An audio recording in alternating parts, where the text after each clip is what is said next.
Bonjour à tous. On va continuer le chapitre Adobe.net. Déjà, je vous ai présenté lors du premier chapitre, de la première partie de ce chapitre, je vous ai présenté une introduction sur le Adobe.net, sur le fonctionnement, ainsi de suite. J'ai présenté l'objet de connexion, comment se connecter à une base de données Access, SQL Server. Et nous avons vu les différences entre les différentes classes utilisées pour manipuler les différents systèmes de gestion de bases de données. Et voilà, nous avons vu que c'est facile de changer, de switcher entre les systèmes de gestion de bases de données sans trop modifier de code. On a vu parler des objets X, Y, Z, connection, ainsi de suite. Là, on va s'intéresser sur les deux modes de connexion, c'est-à-dire le mode connecté et le mode déconnecté. Donc sur la figure, je l'ai déjà présentée pas mal de fois. Donc là, cette figure représente le workflow de Ado.NET. Donc là, on voit bien qu'il y a deux façons de faire. Il y a le mode direct utilisant dataset, adapter et connection.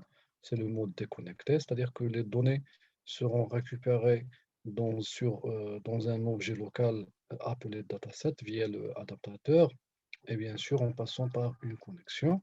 Et le développeur va travailler sur l'objet local ou bien les données locales, euh, sauvegarder dans une dataset, faire les modifications, les ajouts, ainsi de suite, et par la suite les envoyer vers le serveur de base de données.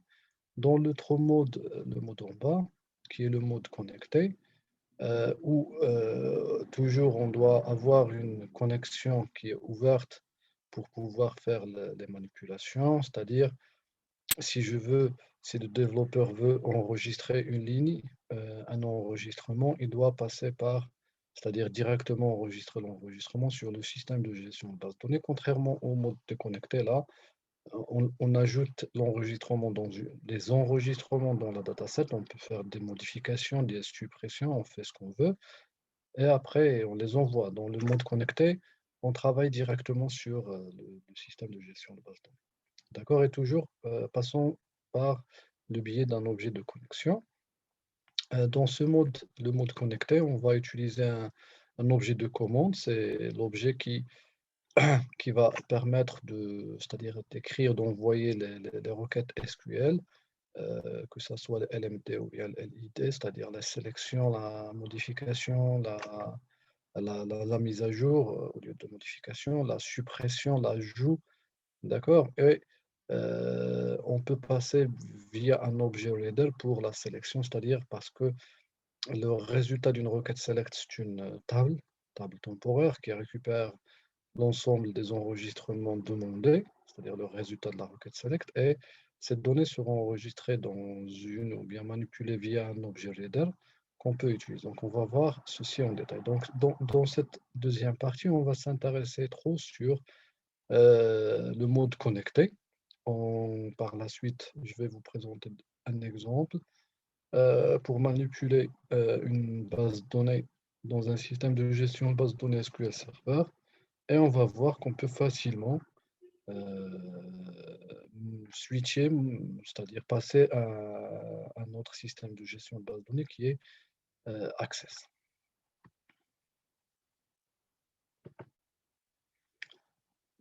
Donc, dans le mode connecté, on effectue les opérations, comme j'ai dit, LID, c'est-à-dire l'interrogation de données, ou bien le LMD, c'est-à-dire modification ou bien manipulation de données, ou autre, directement sur la base de données.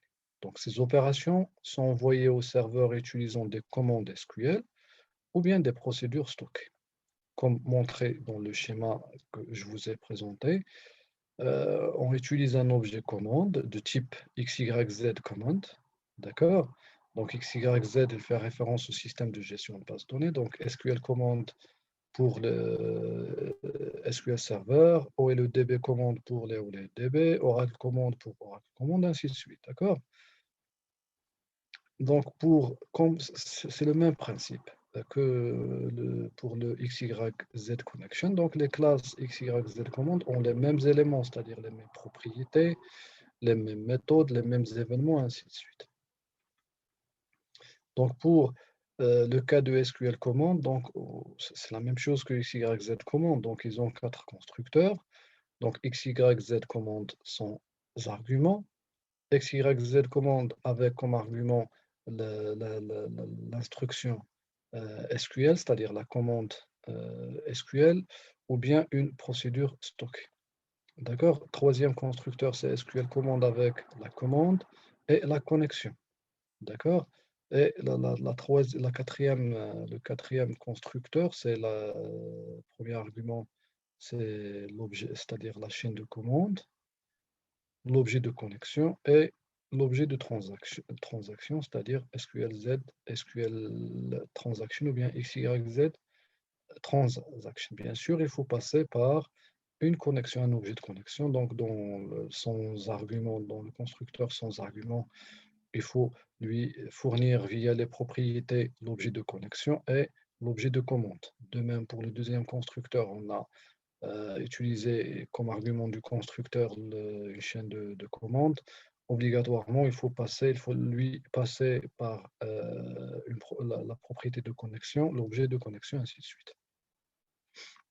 Donc, pour l'objet, c'est-à-dire les éléments de l'objet XYZ commande, donc on parle des propriétés et des méthodes. Donc, pour les propriétés, on a la propriété commande texte, c'est-à-dire la récupérer, la modifier. Donc, c'est une chaîne de caractères qui définit l'instruction ou la requête SQL ou bien la procédure stockée à exécuter. C'est-à-dire, je présume que on sait bien qu'on peut écrire des procédures stockées sur SQL, par exemple SQL Server, et on peut les appeler ou bien les exécuter de l'extérieur, dans notre exemple, à partir du .NET. D'accord? Donc, la deuxième propriété, c'est command timeout, c'est-à-dire on la programme de telle façon à mesurer ou bien à fixer le temps en secondes avant de mettre fin à l'exécution de la commande. C'est-à-dire, si je dis égal à 30 secondes, automatiquement, si on ne reçoit pas de feedback à partir du système de gestion de base de données dans les 30 secondes, automatiquement, donc, la commande sera interrompue. Et on a command type, c'est une énumération qui indique comment la chaîne de connexion command texte va être interprétée.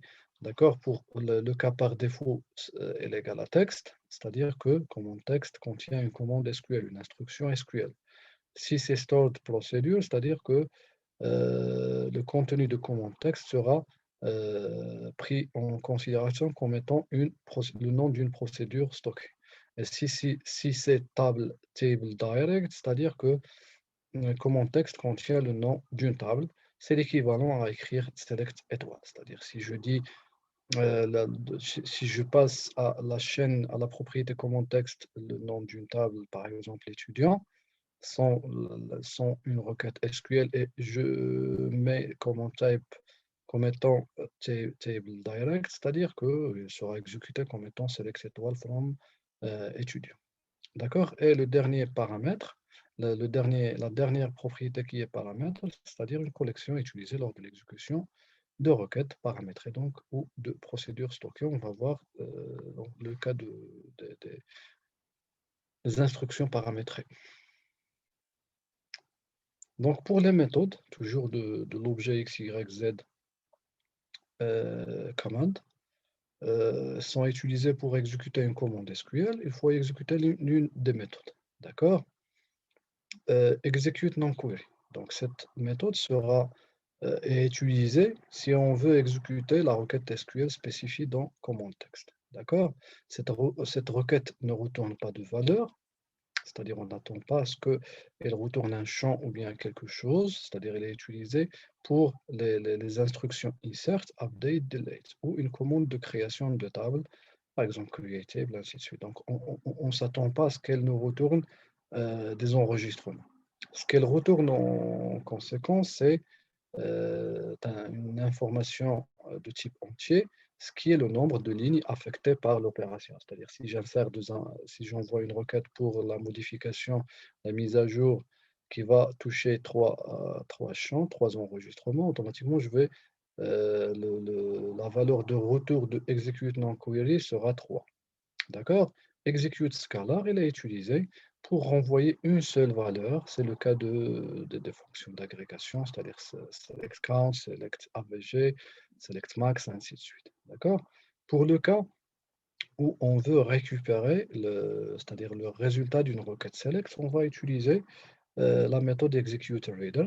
Cette commande renvoyant 0, une ou plusieurs lignes, c'est-à-dire c'est le résultat de la requête select soit les champs, soit étoiles avec des prédicats, ainsi de suite.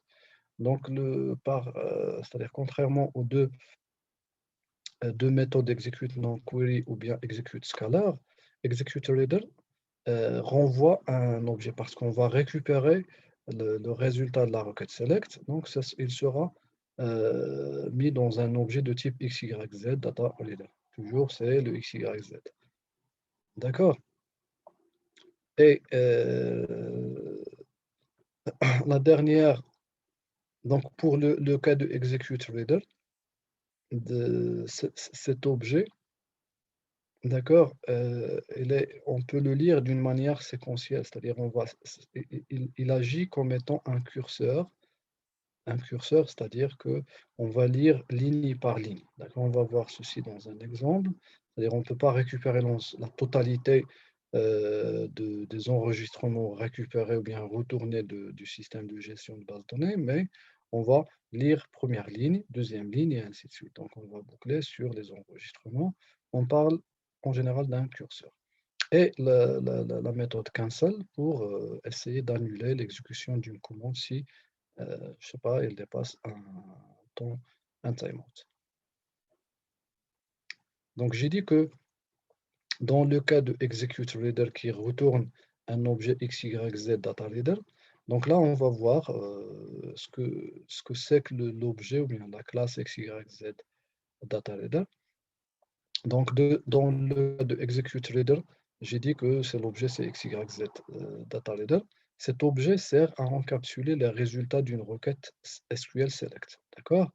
Ou bien une requête, c'est-à-dire soit select, soit on précise le nom de la table avec command table direct.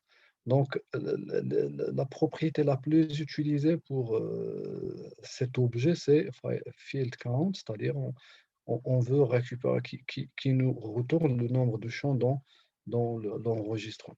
D'accord? C'est-à-dire on récupère en général combien d'enregistrements sont retournés par la requête select. Cette propriété est indexée sur entier et sur chaîne de caractères, c'est-à-dire que sur entier, on met entre crochets l'indice du champ, ça part toujours par 0, ou bien sur chaîne de caractères, entre crochets, le nom du champ. D'accord? C'est indexé sur entier et sur chaîne de caractères. Donc, pour les méthodes les plus utilisées, donc on a la méthode close, faire un objet. Donc, si on va utiliser le même objet XYZ dataReader qu'on veut utiliser plusieurs fois, il faut s'assurer qu'il soit fermé avant c'est-à-dire de lui affecter le résultat d'une requête select, sinon on aura une erreur. Donc, deuxième propriété, c'est getName, c'est une méthode qui retourne une chaîne de caractères en lui passant, c'est-à-dire comme argument l'indice c'est-à-dire de la colonne. Cette méthode renvoie le nom de la énième colonne, d'accord? C'est-à-dire c'est le nom de l'attribut dans la table, dans la base de données. Troisième méthode qui est read, c'est une fonction méthode qui est de type booléen. C'est avec cette fonction qu'on va essayer de lire ligne par ligne. D'accord? Obligatoirement, si on veut récupérer, c'est-à-dire le contenu du premier enregistrement, comme j'ai dit que cet objet il permet un accès séquentiel et on doit récupérer ligne par ligne, c'est-à-dire la première ligne, la deuxième. Donc chaque read fait passer donc vers la ligne suivante. Automatiquement, un premier read est toujours nécessaire pour lire la première ligne. La quatrième méthode qui est getValue de type object en lui passant un argument de type en entier. Cette méthode nous permet de récupérer la valeur de la IM colonne de l'enregistrement courant. C'est-à-dire getName c'est l'attribut, getValue c'est la valeur de contenu de l'IM colonne. D'accord? Et isDB qui est de type booléen, en lui passant un entier, c'est pour vérifier que le champ, ou bien le contenu de la IM colonne est une valeur ou pas. Donc là, des fois, c'est-à-dire sur une table, il y a un champ qui est nul et on va faire des opérations sur ce champ, c'est-à-dire une conversion, mais il faut s'assurer à ce que ce champ n'est pas nul avant d'effectuer les opérations. D'accord? Là, on l'utilise c'est-à-dire quand on va travailler sur des tables où la contrainte d'intégrité nulle n'est pas vérifiée. D'accord? Donc, en général, ce sont c'est-à-dire les deux objets à utiliser. Donc, on va passer maintenant à un exemple. Donc, on va faire le premier exemple sur un système de gestion de base de données de type SQL Server et on va passer à Access. C'est-à-dire on va faire une copie du projet, on va modifier les objets à utiliser et le tout, c'est-à-dire le reste sera le même parce qu'on parle toujours des objets X, Y, Z. D'accord? Donc, dans cet exemple, on va créer, c'est-à-dire on va créer indépendamment de .NET une base de données dans SQL Server notée biblio. On va créer une table utilisateur avec CN comme étant un texte, une clé primaire, nom, une chaîne de caractères, login, chaîne de caractères, password, chaîne de caractères. On va créer un code ou bien un projet C#, que ce soit console ou bien graphique. Là, on va utiliser une application graphique qui permet de, premièrement, ajouter quelques enregistrements qui sont saisis via des ondes de texte et d'afficher les enregistrements dans la console ou bien, si on travaille sur la console, ou bien dans un contrôle de type listbox ou bien data grid view. Donc, moi, j'ai utilisé donc un objet de type, un contrôle de type data grid view. D'accord? Par la suite, comme j'ai dit, on va refaire le même exercice, mais cette fois, on va utiliser un système de gestion de base de données de type Access. D'accord? Donc, je vais vous montrer maintenant, c'est-à-dire le contenu du premier exemple, et on va passer directement au deuxième exemple. Donc là, j'ai créé un objet, plutôt un projet de type interface graphique, Windows Forms, et j'ai créé cette interface graphique. D'accord, j'ai les étiquettes sur les éléments à utiliser, des ondes de texte pour saisir la CIL, le nom utilisateur et le mot de passe, un bouton ajouter, bien enregistrer qui va récupérer ces informations et les enregistrer dans la table utilisateur c'est-à-dire de la base de données biblio. D'accord? J'ai aussi utilisé un bouton pour créer la table. D'accord? C'est la table utilisateur. D'accord? C'est-à-dire on va commencer par une requête LDD et par la suite, on va passer vers des requêtes qui sont LMD. Et dans l'objet Data Grid View, je vais afficher les enregistrements directement de la base de données. Donc là, je vais utiliser donc des instructions simples, c'est-à-dire je vais manipuler Data Grid View sans passer par le mode déconnecté, mais utilisant donc des instructions connectées. Parce que par la suite, dans la troisième partie, je vais vous montrer comment on peut créer cette interface sans vraiment écrire trop de code. C'est-à-dire on va faire lier les objets directement avec les objets, les contrôles, on va lier nos contrôles avec les éléments bien de la base de données ou bien d'une table, utilisant ce qu'on appelle le binding. D'accord? Donc, Déjà, j'ai déjà la table qui a la base de données qui est créée, Biblio, d'accord? J'ai déjà la table qui a été créée. On va tester plus ou moins la création de table pour voir l'erreur, pour voir, c'est-à-dire faire un petit rappel comment gérer les exceptions, comment on peut récupérer les options, les exceptions. Et après, on va essayer d'ajouter des enregistrements et on va voir le comportement de notre data grid. D'accord? Je vais lancer une première exécution. Donc là, j'ai mon application. J'ai déjà saisi quelques enregistrements. Donc, je vais essayer de créer la table. La table est déjà créée automatiquement.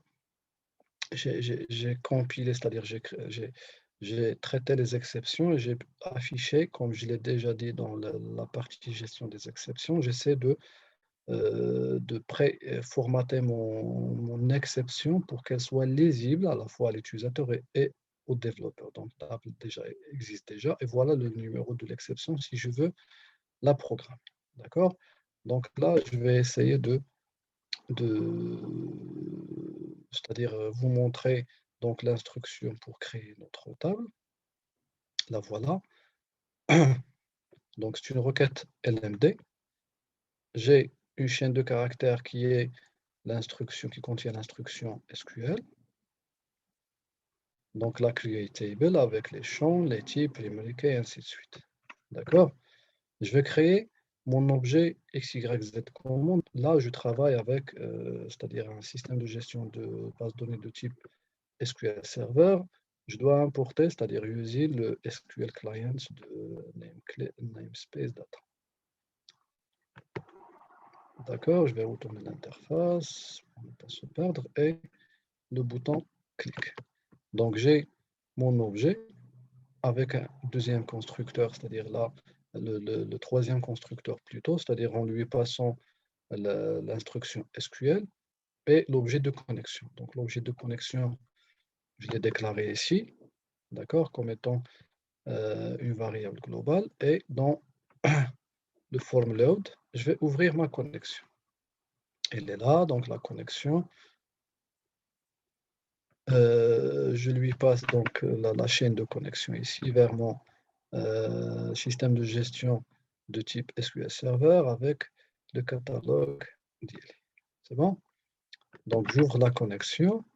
Ici, j'ai fait en sorte à ce que je vais ajouter les en-têtes du data grid view, c'est-à-dire à ce que les noms des colonnes soient plus ou moins, j'ai utilisé les mêmes notations que celles de la base de données. Donc là, s'il y a le champ, nom, login, ainsi de suite, et les informations qui seront affichées à l'utilisateur, ce sont les noms, et ici, c'est l'étiquette. D'accord? S'il y a un nom, nom utilisateur, mot de passe, et je vais remplir data grid. D'accord? Je vais retourner par la suite la fonction remplir.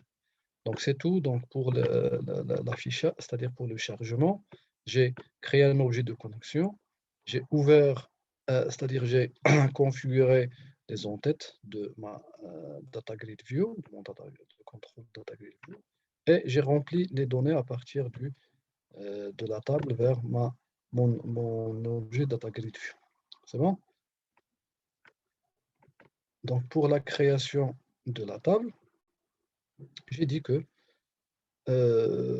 ma requête SQL, mon objet SQL command, et je vais utiliser la méthode non execute non query. D'accord? Il y a execute reader, execute scalar, ainsi de suite. Donc là, l'instruction qui va avec les LDD, les LMD, c'est la méthode d'execute non query. Elle retourne le nombre d'enregistrements qui ont été modifiés. Et si l'instruction est exécutée avec succès, je vais afficher un message et après, je vais remplir ma data grid view. Dans le cas où il y a une erreur, je vais l'afficher. Donc, je vais traiter les SQL exceptions et les exceptions d'une manière générale. D'accord? Donc, là, je vais modifier, c'est-à-dire utiliser utilisateur, c'est-à-dire une table, une autre table, utilisateur 1. Donc là, je travaille avec utilisateur, mais c'est juste pour tester. D'accord? La table ajoutée avec succès, sans problème. C'est bon?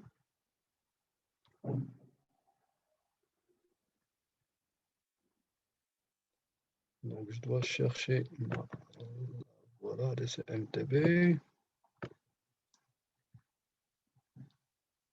Donc, voilà l'ancienne table et la nouvelle table que je viens de créer, utilisateur, avec les champs, ainsi de suite, que les primaires. C'est bon? Donc, je vais ajouter un objet. Donc, je vais cliquer sur le bouton Ajouter. Qu'est-ce que je fais? Donc, je vais créer ou bien écrire mon instruction SQL insert into ma table utilisateur values. Donc, et je vais, c'est-à-dire créer ma requête SQL avec le contenu des zones de texte. Je vais créer mon objet SQL command en lui passant toujours la requête SQL et l'objet de connexion. Je vais utiliser execute non-query. Comme j'ai dit, c'est pour les LDD et les LMD. Dans NBR en reg, je vais récupérer le nombre d'enregistrements qui ont été touchés. Donc, c'est un seul enregistrement qui sera ajouté. Et par la suite, une fois, il faut remplir DataGrid à partir c'est-à-dire, je ne vais pas ajouter cet enregistrement directement vers la DataGrid View, mais plutôt, je vais remplir à nouveau donc, mon objet DataGrid View. Donc, voilà, je suis dans DataGrid pour remplir. J'ai ma requête. Donc là, c'est une requête select from utilisateur, en lui passant donc toujours l'objet de connexion. Et j'ai déclaré un objet de type parce que je vais utiliser la méthode executeReader qui renvoie un type SQL DataReader, c'est-à-dire XYZ DataReader. Je vais le déclarer ici à l'extérieur de try parce que je vais le fermer dans file. Et je vais récupérer, c'est-à-dire le résultat de sélection via la méthode executeReader dans un objet dans une variable de reader de type SQL DataReader. Et je vais vider mon DataGrid View, d'accord? Parce que sinon, je vais ajouter sur ce qui a été déjà ajouté. J'ai dit que l'objet SQL DataReader permet un accès séquentiel sur les enregistrements, c'est-à-dire ligne par ligne, et la lecture est effectuée par la méthode read, c'est-à-dire le premier appel à la méthode read va mettre le curseur sur le premier enregistrement. Donc, avant de read, j'ai juste créé les éléments, mais pour accéder aux enregistrements, je dois faire appel à la méthode read. Donc, obligatoirement, il faut un premier appel à la méthode read. J'ai utilisé une boucle while, c'est-à-dire parce que la méthode read retourne true s'il y a un enregistrement à lire et retourne false s'il n'y a rien, c'est-à-dire que j'ai arrivé à la limite des enregistrements à lire. Donc, tant que reader, c'est-à-dire mon objet SQL DataReader.read est true, je vais lire. Donc, je vais remplir mon DataGrid View avec rows.add. Donc, remarquez bien que pour cet objet, pour ajouter les entêtes, j'ai utilisé columns. Pour remplir les rows, je vais utiliser rows, c'est-à-dire les lignes. D'accord? Et je vais bien sûr utiliser la méthode add en lui passant donc des objets. Des objets, donc des readers, c'est mon objet de type SQL Data Reader. J'ai dit qu'il est indexé en entier. Donc le premier 0, c'est le premier élément, c'est-à-dire la première cellule, deuxième cellule, troisième cellule et le quatrième cellule de mon enregistrement, ainsi de suite. D'accord? Je vais relancer l'application. Donc, je vais tester une CN au hasard, c'est Ahmed. J'ai activé la propriété password pour cette zone de texte. Donc, je vais ajouter un enregistrement ajouté et je le trouve ici. Donc, là, c'est ordonné par, je pense, par CN. C'est ça. C'est-à-dire que l'ordre est trié par CN. Et ainsi de suite. D'accord? J'ai fait en sorte à ce que, parce que la connexion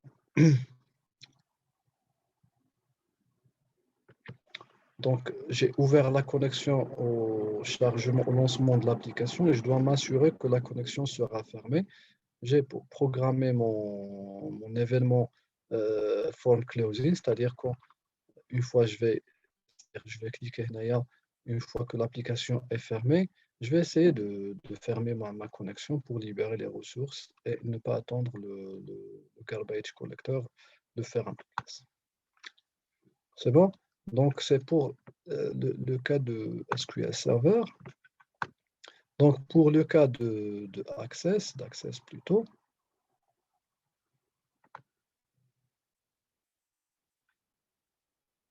donc plus ou moins c'est la même interface, sauf que j'ai pas fait de contrôle pour créer la table.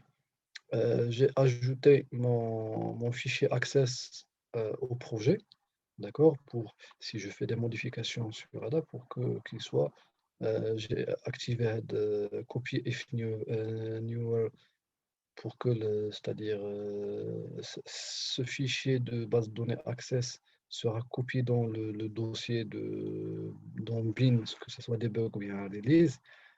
Si je le modifie, c'est-à-dire si la version est nouvelle que celle copiée déjà, et c'est le même code. Donc vous allez voir que c'est presque le même code, sauf que si je vais utiliser OLEDB, ma connexion c'est OLEDB connection.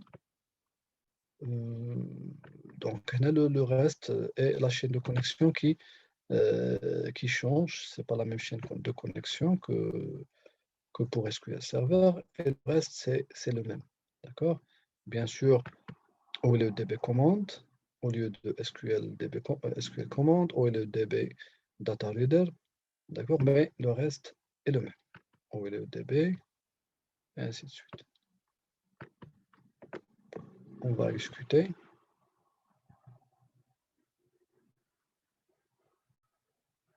Donc la même chose, d'accord, c'est une autre base de données, d'accord. Je vais ajouter un exemple.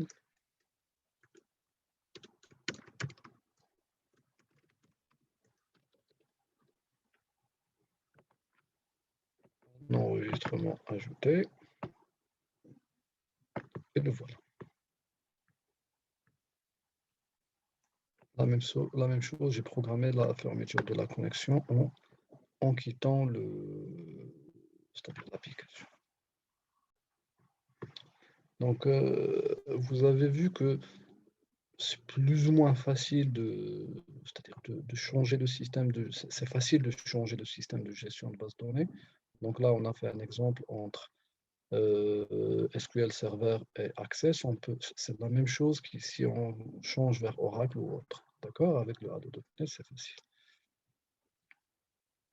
Donc là, on va passer les requêtes paramétrées. Donc dans requêtes paramétrées, on va utiliser la classe SQL paramètre et on va utiliser la propriété paramètre de l'objet SQL command.